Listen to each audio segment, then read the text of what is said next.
Hey everyone, it's Julianne Meyer, host of Own Your Wellness. Happy Monday. Oh my goodness. So I had just like a mini heart attack right about now. I just about knocked these flowers over. It's like, wait a second, but I caught them just in time. For those of you who don't know me, I'm a health and well-being coach, but I am so excited today because I have an expert in a field that I'm not any good at whatsoever. And her name is Miko Lau. And I've been following her and watching her for over a year now, I would say. And her energy is contagious and she's such a kind and generous spirit. I can't wait for you guys to meet her. So let's just bring her on and have her tell a little bit about herself. Hi, Miko. Welcome. Hi, Julianne, and hi, everyone. Thanks for having me on here, and thank you for that sweet intro. I'm so excited to be here. And we're excited to have you.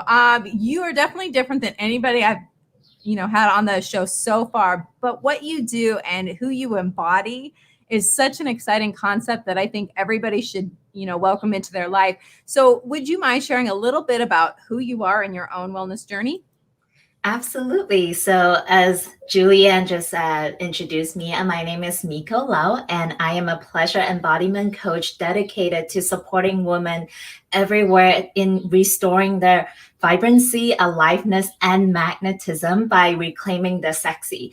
How I became the pleasure embodiment coach obviously has to do with my own journey. I've spent majority of my life up until very recently basically chasing after something externally to fulfill a void in my heart where I was constantly hustling for my worth, seeking external validation for a sense of value, where something at the core essence of me was missing, which was really owning up to my body and my sexuality, where I discovered was the missing link between feeling a sense of wholeness deep within myself and coming from a place of overflow and completion and giving to give versus giving to take.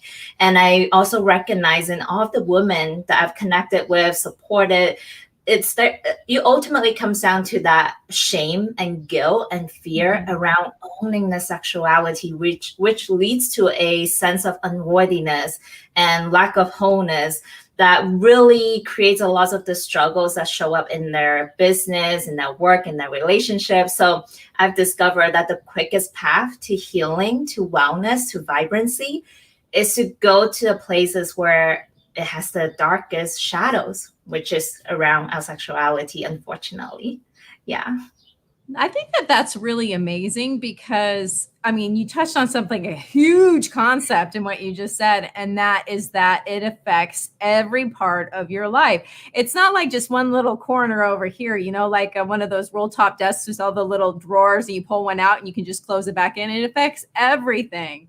So for somebody like me who has experienced sexual traumas and things like that, I have an added layer of that shame and that uncomfortableness in my own skin, that sort of thing. So I think that what you do and how you help people and what you've come across is quite amazing.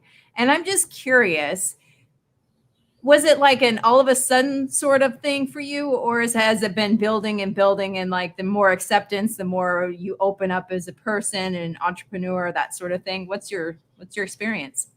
That is such a beautiful and powerful question. Thank you for asking me that, because it absolutely was a gradual process to discovering like, hey, this is really actually what was going on. I spent majority of my journey when I started becoming an entrepreneur, really seeking after success, seeking after external results, seeking after the money and the clients. And I was just constantly chasing after something outside of me, something in the future, to create a sense of wholeness, to create a sense of like, I'm good enough, without realizing that there was a layer underneath of that. And the more I go deeper and deeper, like the more I realize that everything that I've done, all of my ambition, my desire, the big goals, the big vision that I had, stem from a deep sense of fear of not being loved, fear of not being accepted, fear of not being good enough. And when I realized that if I am trying to build a business from this place of lack and fear, it is such a wobbly foundation to build anything up of.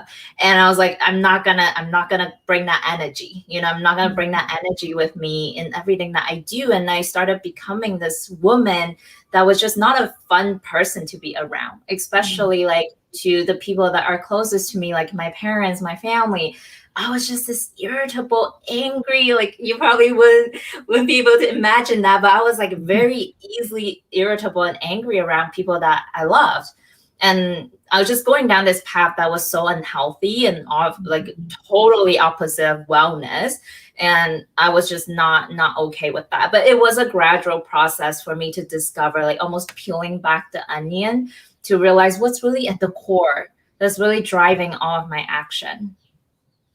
That's powerful. And I love that idea too, because a lot of us, especially in America, it's a microwave society where we want everything right now. So we expect to go from 0 to 60 in like 1 second, but it takes time. And so I love that. I'm assuming that you've enjoyed your journey for the most part. And that's really, because that's what living is the journey. So was there an actual turning point for you in your personal life that made you decide, okay, enough is enough. I need to, change how I'm being? Or was it just like, okay, you suddenly realize, like, if it was a weight issue, you look at all of a sudden you look down, you're like, oh my gosh, I've gained 30 pounds. I didn't realize.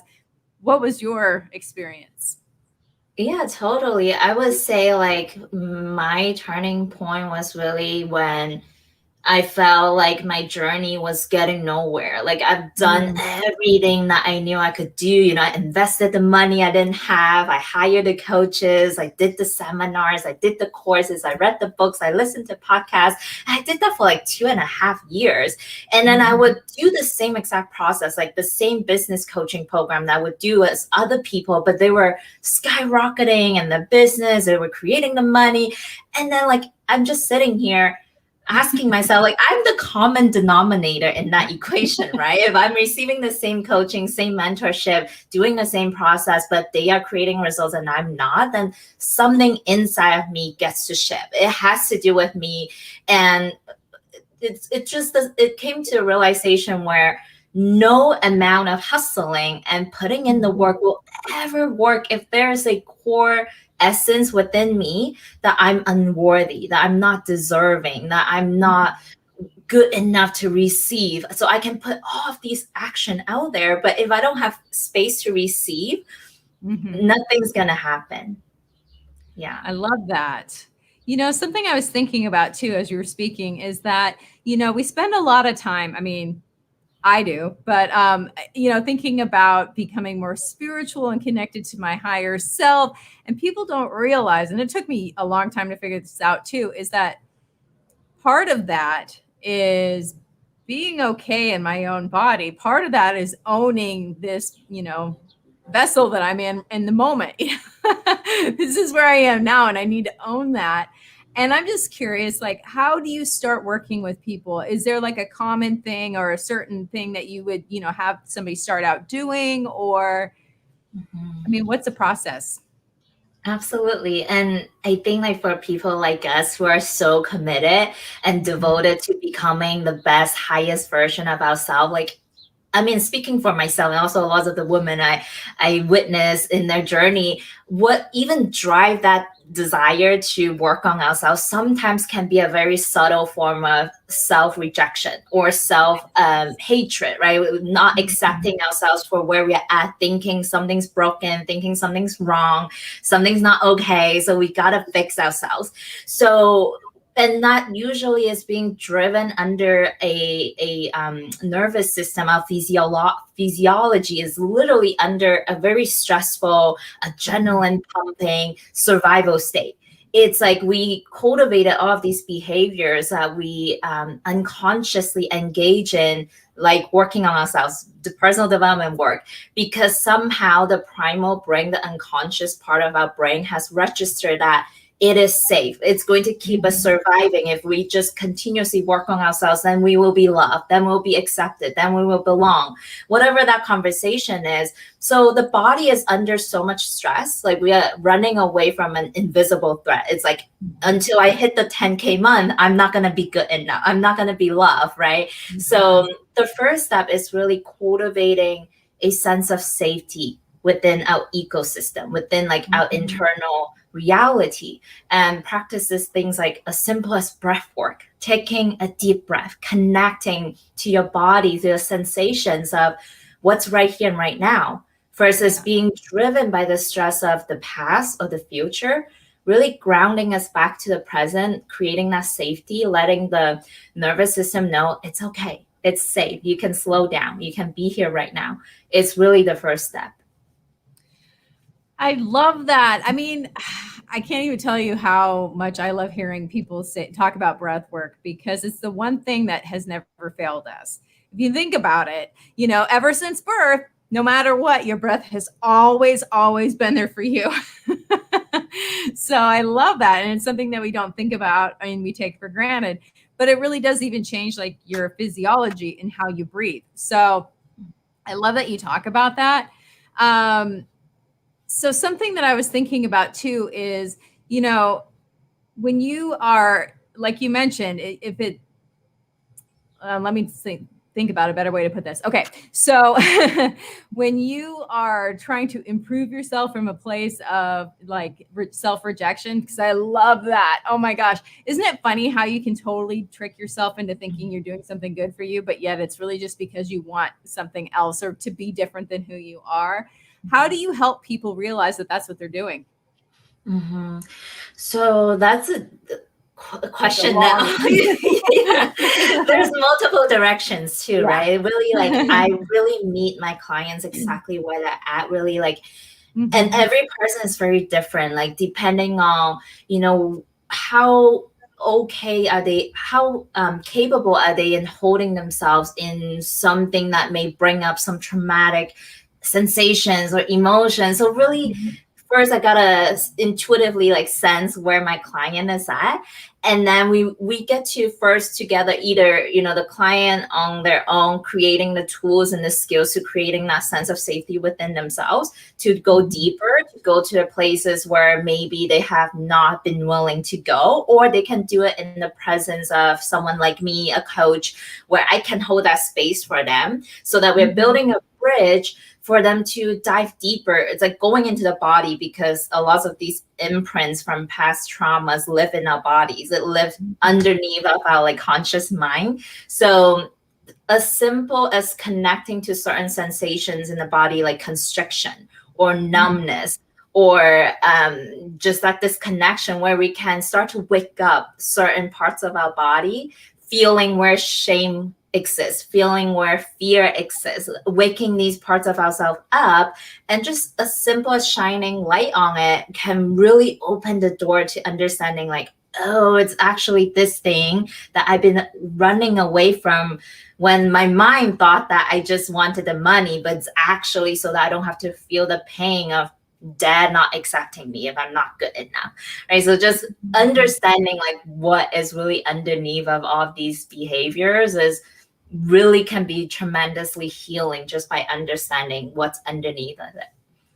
Have you found that when you're attempting to, well, I don't like that word attempting, but when you are becoming more comfortable in your own skin and learning to love yourself for who you are right now in this moment, are there certain things that you've done that maybe were outside of your comfort zone that just really made you feel like, you know what, I love this body?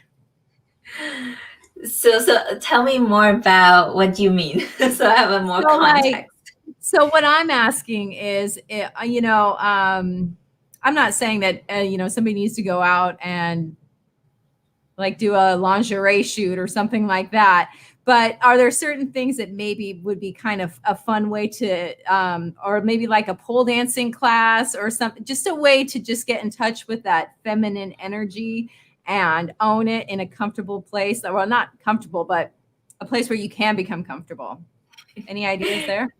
I love that you asked this question because that's exactly what I did, along with many other situations where I intentionally almost put myself in those situations so Mhm. that I can powerfully stand for my sovereignty over my body, my sovereignty over my expression of my sexuality and sensuality, knowing that it's going to bring up a lot of these deeply imprinted and coded conditionings or believe that that's not okay, that's it's unsafe to express myself that way.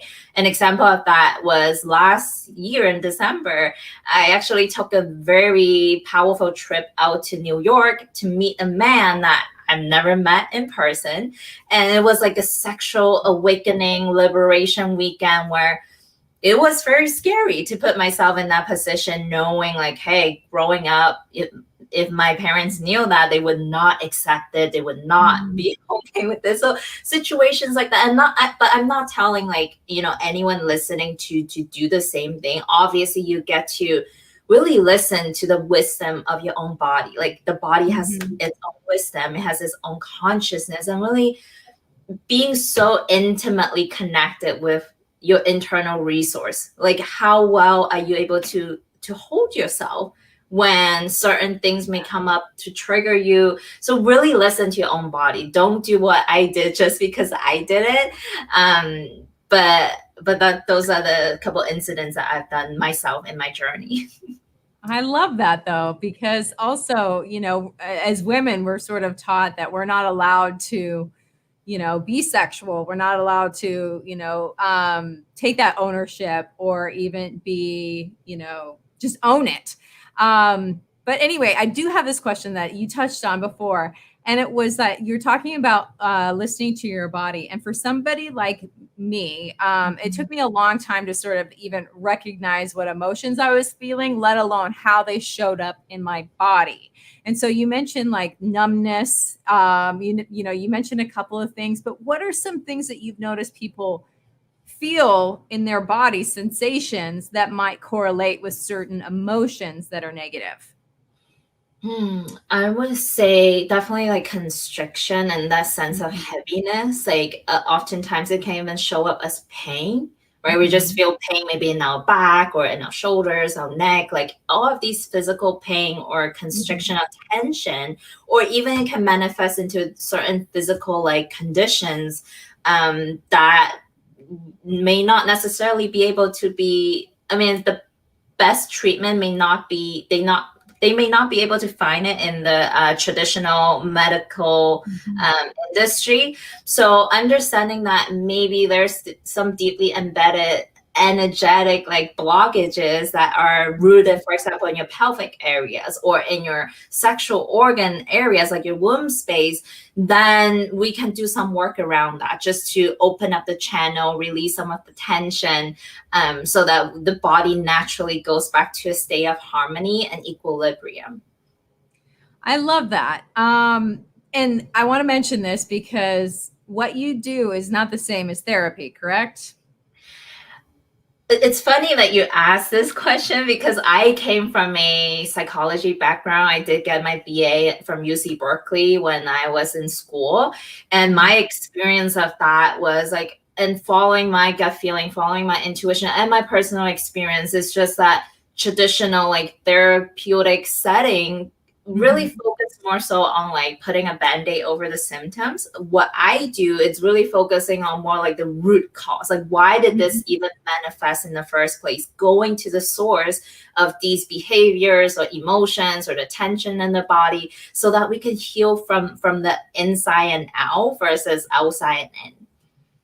I love that too, because once again, you're talking about not looking outside of yourself to fix what's happening on the inside. So that is such an important point. And I'm not going to put down traditional therapy. I mean, it works for some people, but I love the idea of that you add intuition, you add in, genuinely hearing who you're working with and being able to help them, because don't you find that it's easier to work through stuff when you are in either not by yourself is what I'm getting at, either a small community or you're working one-on-one with somebody? Do you find that it's easier for someone to work through those issues that way?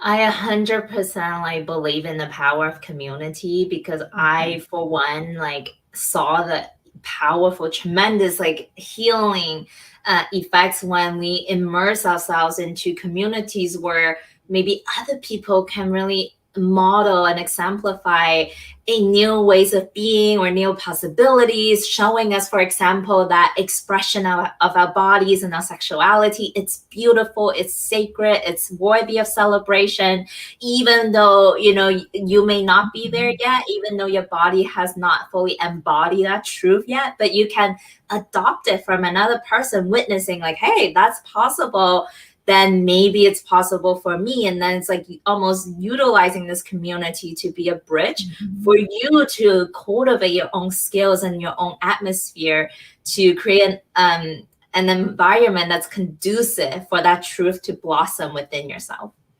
So if somebody wanted to say, join your community, would they maybe find you on Instagram? Would that be a good place to look? Yeah, I'm actually in the process right now to start a brand new community, because I'm about to start my own podcast on Reclaim Your Sexy. So that's definitely a community that I'm really going to cultivate and nurture, and really creating a safe space for women everywhere to fully blossom mentally, emotionally, sexually, physically, and spiritually. So stay tuned for that. But in the meantime, you can stay connected with me on my Instagram. It's very much like full, transparent, authentic depiction of my own journey. Like I always believe that I'm not, you know, someone you should look up to. I am here to co-create with you. I'm here to, you know, be that space to inspire and empower, plant seeds in yourself. If you resonate with something that I'm doing, then amazing. I'm awakening something within you, because we all have the wisdom. We all have the answers within ourselves. So if you follow me, just know that you're co-creating, versus like putting me on a pedestal.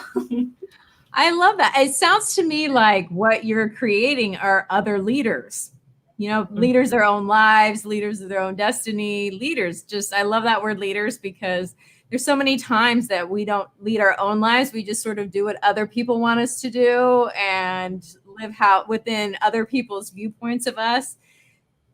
Can you speak a little bit about maybe some of the fear that comes up for people when they are learning to embrace their body and their sexuality and just blossom?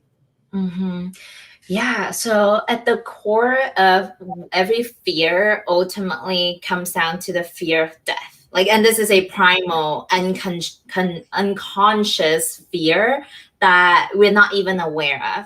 But oftentimes it comes down to three areas: fear of not being loved, fear of lack of safety, and fear of not belonging, right? As social creatures, like we're always meant to be belonging in a group, because if we get rejected, abandoned, then our chances of survival is very low.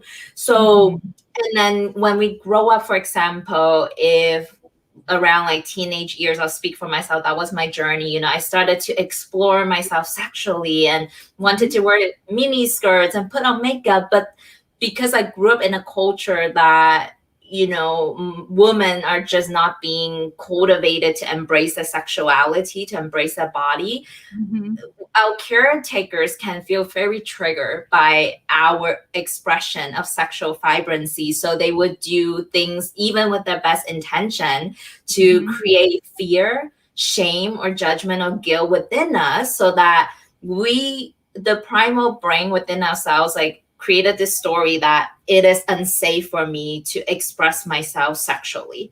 So we carry that story, we carry that deep imprinting within our bodies growing up, and then more and more so we find ourselves not expressing our voice, not expressing our body. Like, I became this woman that I was like, literally I would sit in like a chair and just hold my tummy like this. I was just like always so constricted.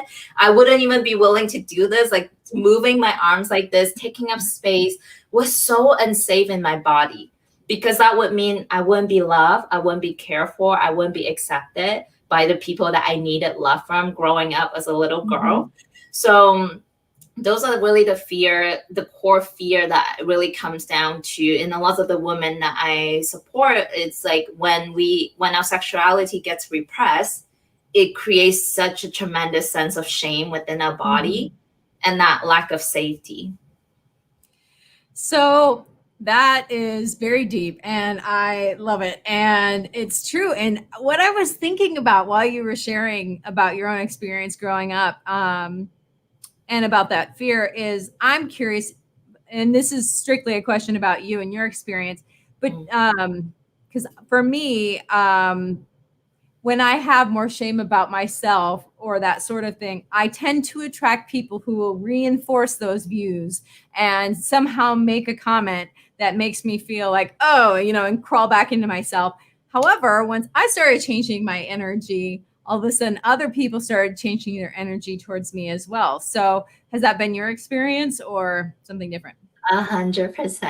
The world is always a mirror of our own internal relationship with ourselves. So if at the core parts of ourselves unconsciously that there's like the shame or the fear or the guilt around expressing like parts of ourselves, like our core essence of who we are, then yeah, we will attract situations or people or relationships where they will affirm that, because the world is a mirror. It shows us exactly what's going on within ourselves. And instead of trying to change what's in front of the mirror, we change what stands in front of the mirror, just us internally. Yeah. Oh, I love that. That's beautiful. We do have to go to a commercial break, and I think that's a perfect time to just end on that note for a moment. We'll be right back. Okay, Miko? Sounds good. Isn't she amazing? I just love her energy and that smile. Oh my goodness. How can you not love that smile?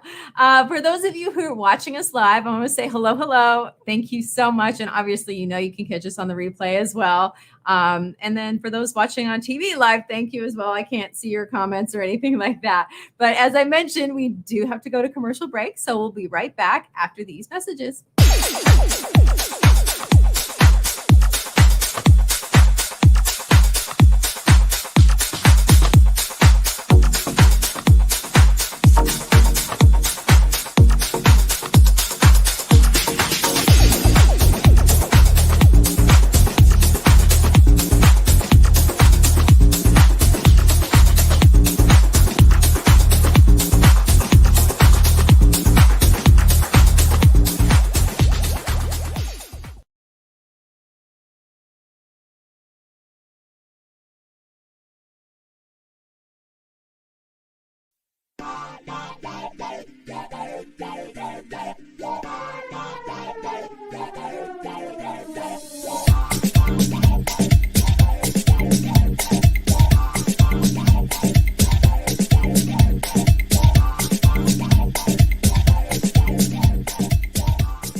When drug or alcohol addiction take over, things begin to disappear. Your friends, your family, and eventually, you.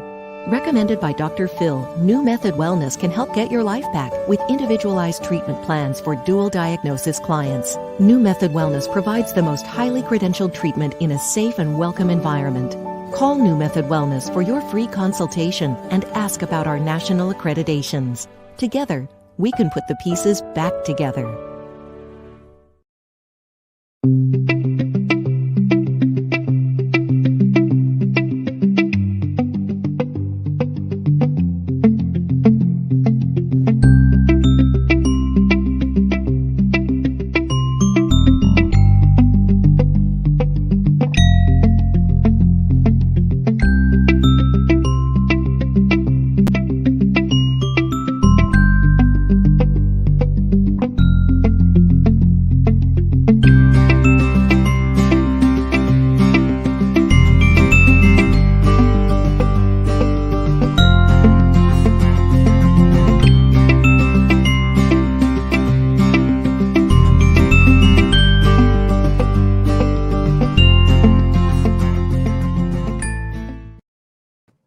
Hey everyone, welcome back. For those of you who are just joining us, my name is Julianne Meyer and I am the host of Own Your Wellness. And today's special guest is Miko Lau, and she is amazing. And I don't want to waste any time talking about how amazing she is. Let's just bring her back.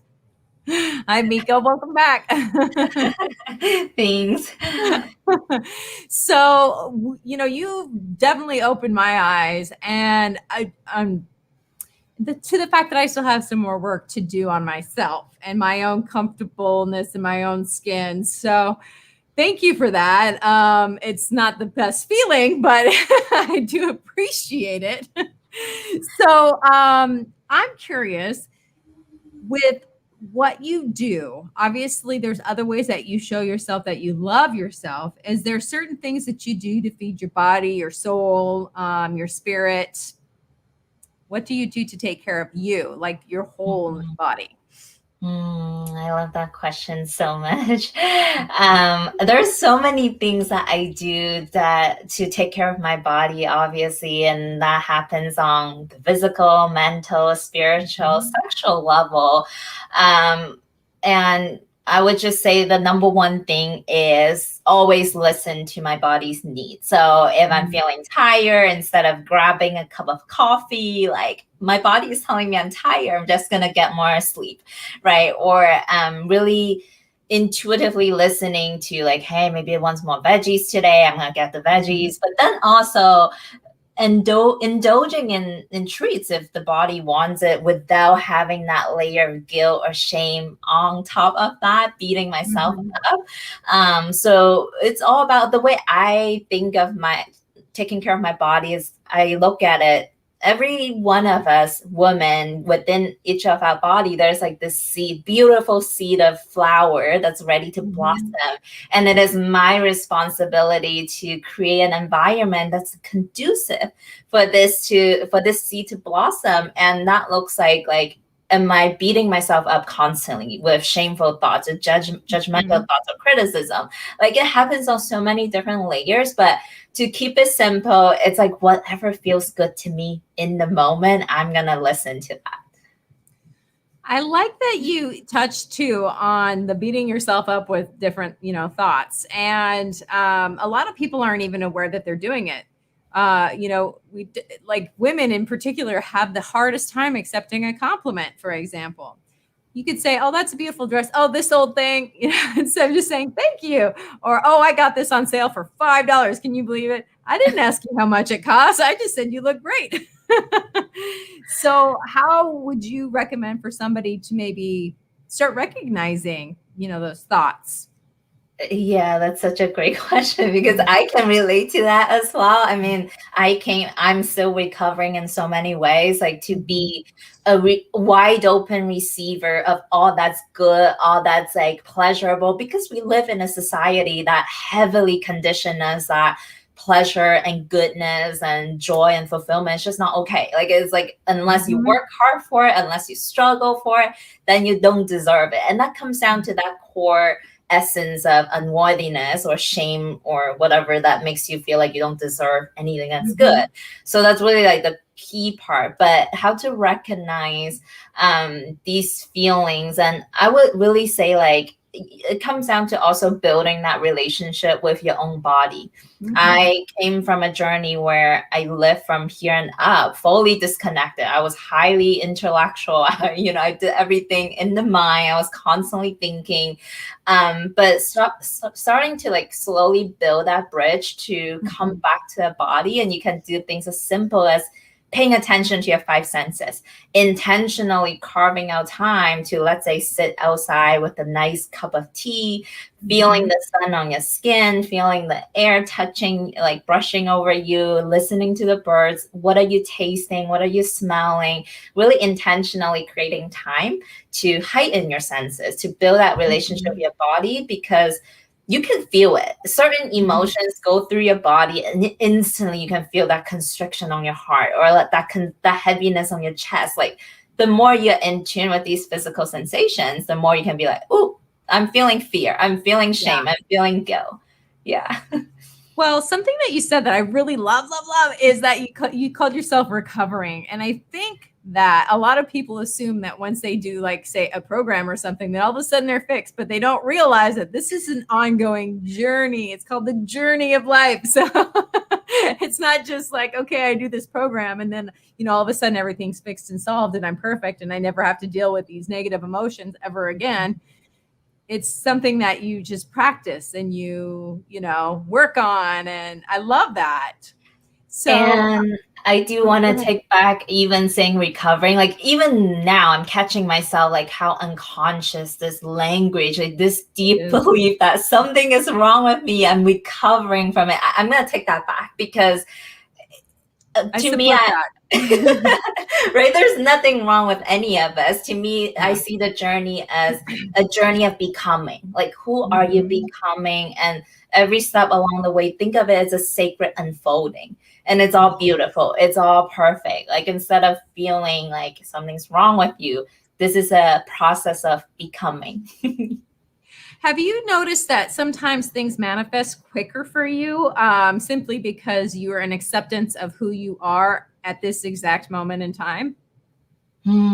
Well, the most clear example I can think of was last year in August when I really had my massive breakthrough financially. March last year, 2020, I was still working a not below minimum wage job, graveyard shift. I was sacrificing my health and beauty sleep for that minimum wage job in March last year. And then like August last year, I generated my first 10K month inside my own business. And that was huge, like to jump from that to that.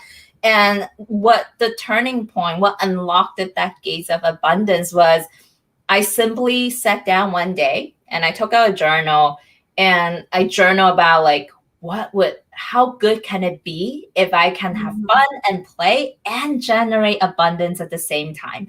And I gave myself like a full week to stop the hustle, to stop the grind, and just play. I was hiking with my sister. I was swimming in the river. I was laying on the beach all week. And then that's when the 10K came. So it's like the more wholeness I can feel inside myself, like right here and right now, I'm whole. I don't need something in the future. I don't need a success in my business to feel good enough to feel whole. That's when things came to me.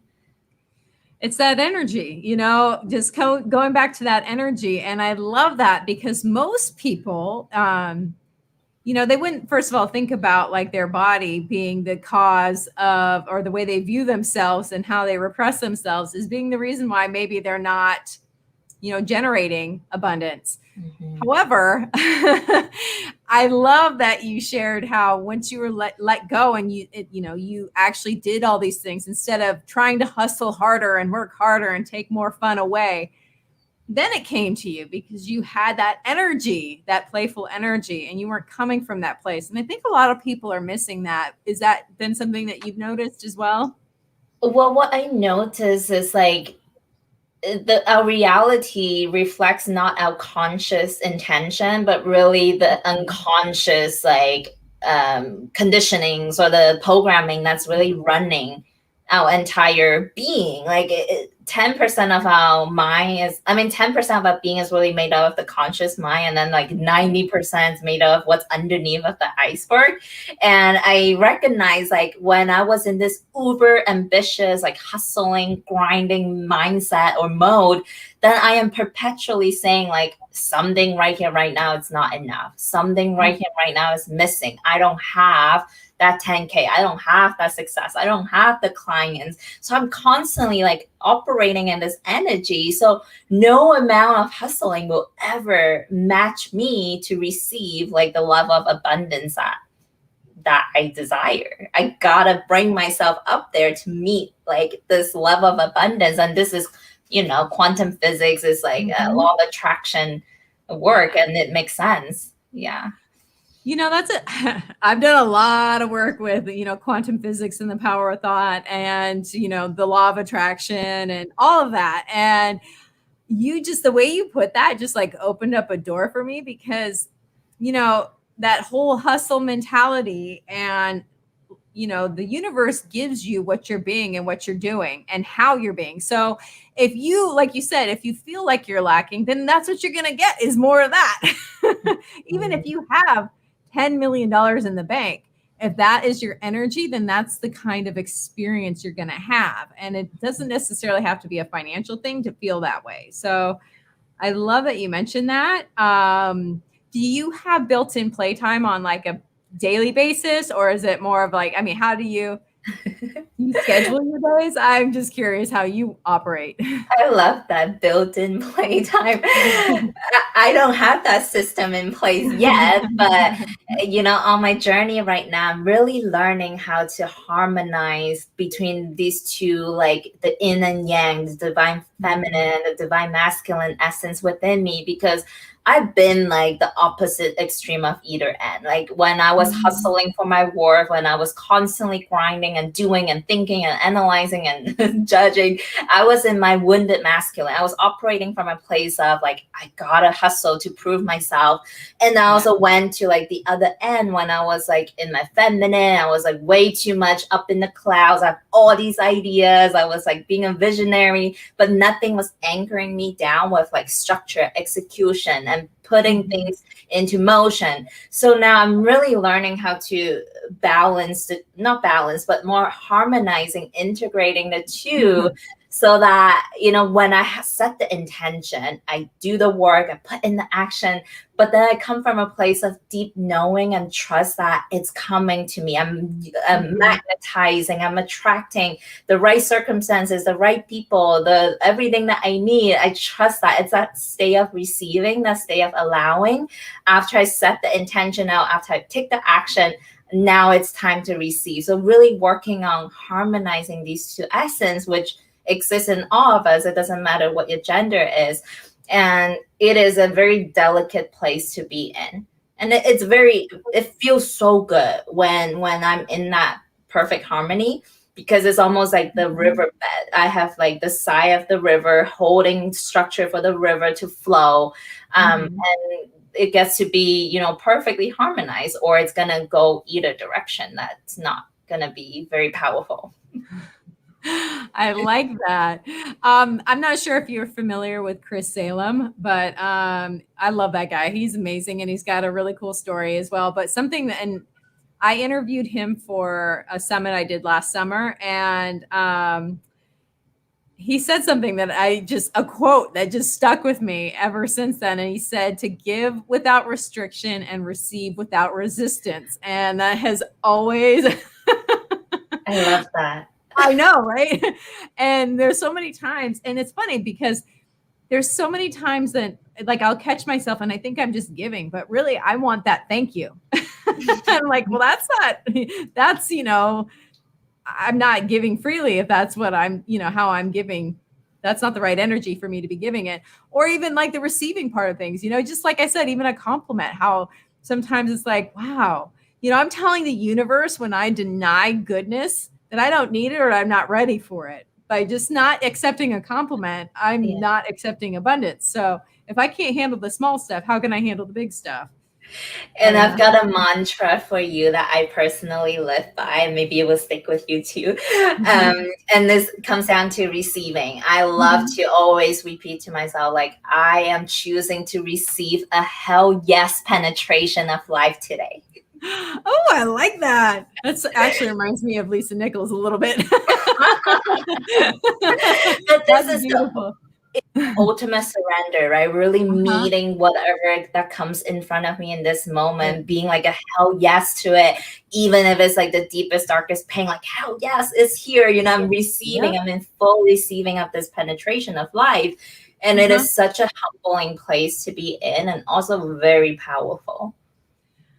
I like that too, because you don't just mean the good stuff. You want to just be present for life. And, I was talking about this the other day. I was doing a speech and I was talking about how rain is just rain, but to a farmer who hasn't had rain in months, it's a blessing. And to the bride who's trying to have an outdoor wedding, it's not such a blessing. But the reality is it's just rain. So it's just our perception of it anyway. And if you can just embrace it, then you get to experience everything. Because if you shut out the bad, you shut out the good. So exactly. I love that.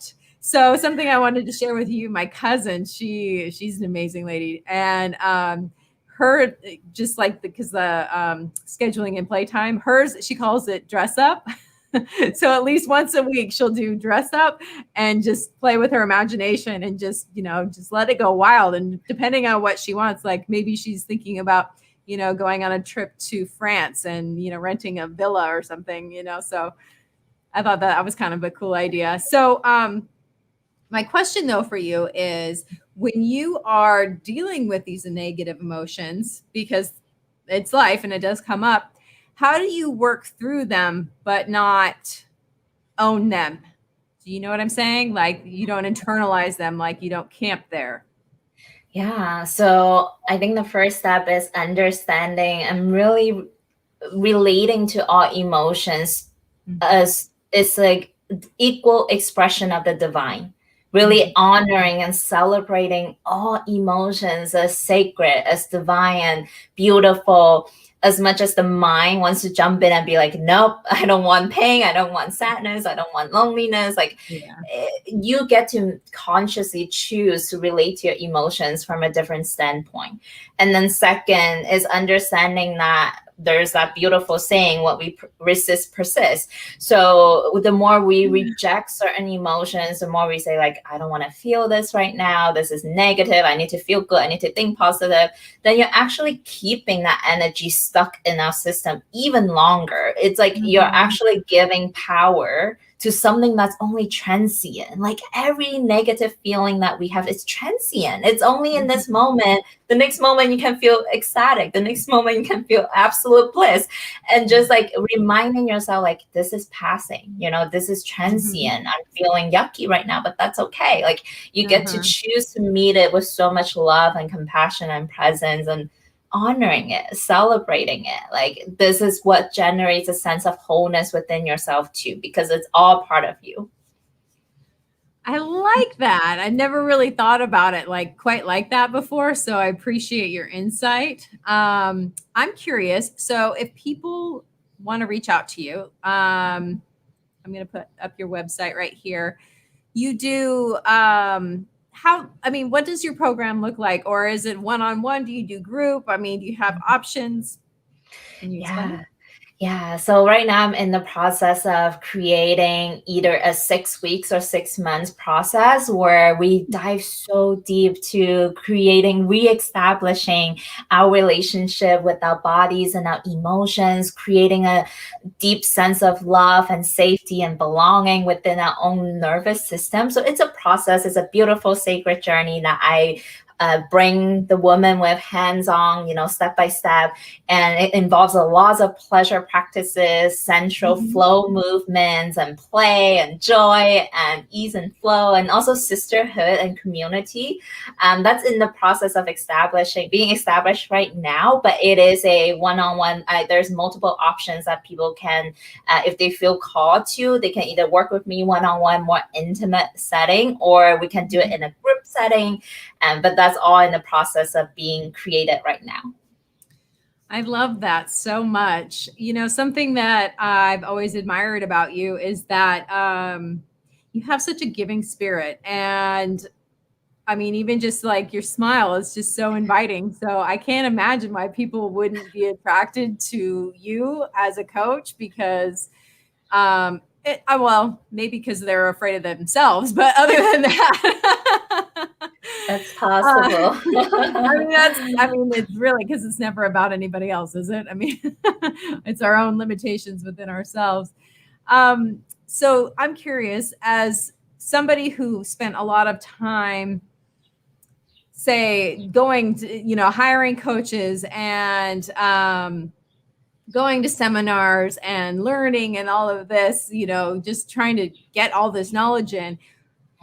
What was it that made it go from like something you knew in your brain to something that you integrated into your life?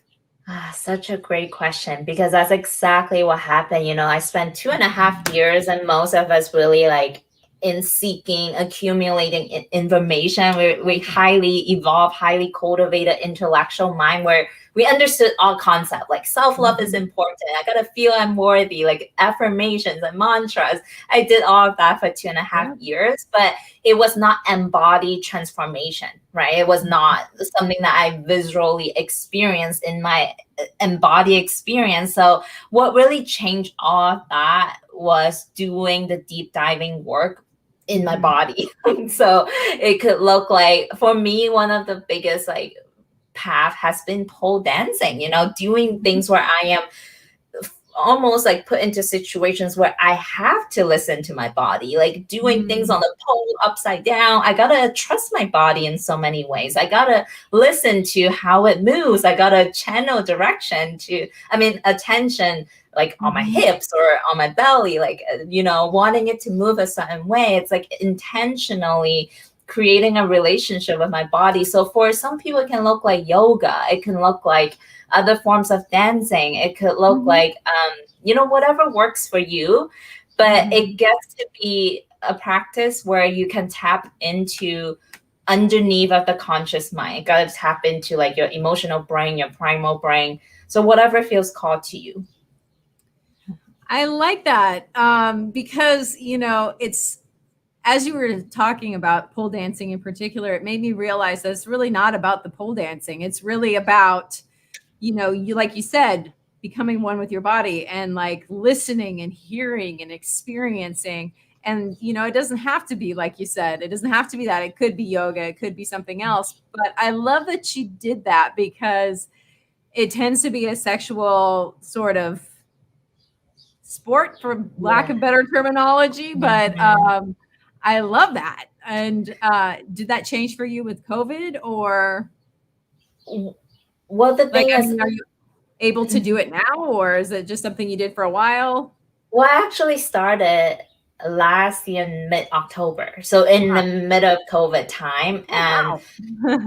But what you brought up is so important. That's exactly, and the more I decide to publicly like show people I'm doing pole dancing, as scary as that can be, I'm actually taking a very powerful stand that like, hey, the woman's body, it's not for the men's pleasure, as the patriarchal narrative of that really describe female bodies and female like sexual expression is for the men's pleasure. Like I am standing firmly like against that narrative, really liberating like women to own their own bodies. Like we get to generate our own pleasure. We get to express it however we want to, not because we want something from the man.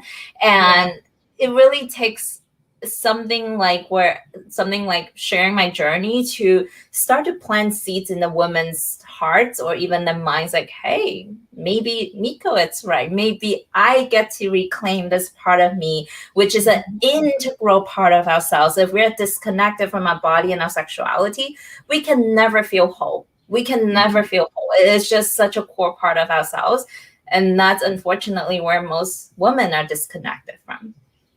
And it's something that men just get to experience because it's socially acceptable, but women, it's not. And I've never really understood that, where, like if a woman were to wear high heels or something, really high heels, and all of a sudden, she's asking for it, or she's, and it bothers me like nails on a chalkboard. Yeah. Yeah, it's unfortunate. Yeah, no, I love you for doing this because, I'm a person that believes in God and, in my higher power. And I don't believe that I'm a mistake. So there's no part of me that's a mistake. Nope. But it is crazy how much like those deeply imprinted beliefs are lodged in our bodies. Like even for me, even up to this day. And a lot of this is like ancestral. It's not even mine to purge, but I have the honor to purge so that I don't bring with me to the next generation.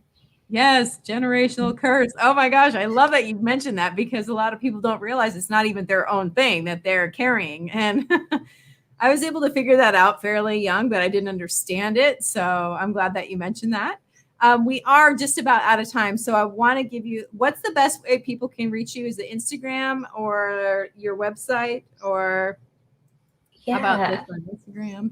Yeah, so I would love to stay connected with any of you who feel resonated on Instagram, or you can email me directly and just would love to have a conversation. There's my email. And I also am offering Julianne's audience for being on here today. Thank you for listening in, tuning in as a radical act of self-love. This free complimentary session, if you feel like your superpower lies in your magnetism, in your divine feminine essence, in your sexy, then jump on a call with me. I can support you to really navigating through what are your current blockages right now, where you stand, and where you desire to be. And I will create a specific roadmap for you to really laying out like, okay, this is where you'll get from point A to point B, and just allowing me to support you. It's a big vote for yourself that you do deserve it. I love that. Well, Miko, thank you so much for joining us today. It has been such a pleasure hearing your thoughts and your wisdom. I feel empowered just from hearing what you have to say, and I feel like I've got a sister. Thank you so much for having me. And you're 100% right. I do feel like we are soul sisters, women across the globe, really being this movement to liberating ourselves in many ways. I love it. Well, thank you again for joining us today. It's been such a pleasure. Thank you. Oh, isn't she the best? You gotta love her. Oh my gosh. I can't get enough. And I'm actually gonna go to her Instagram right now and check her out some more. So until Thursday, thank you so much for joining us.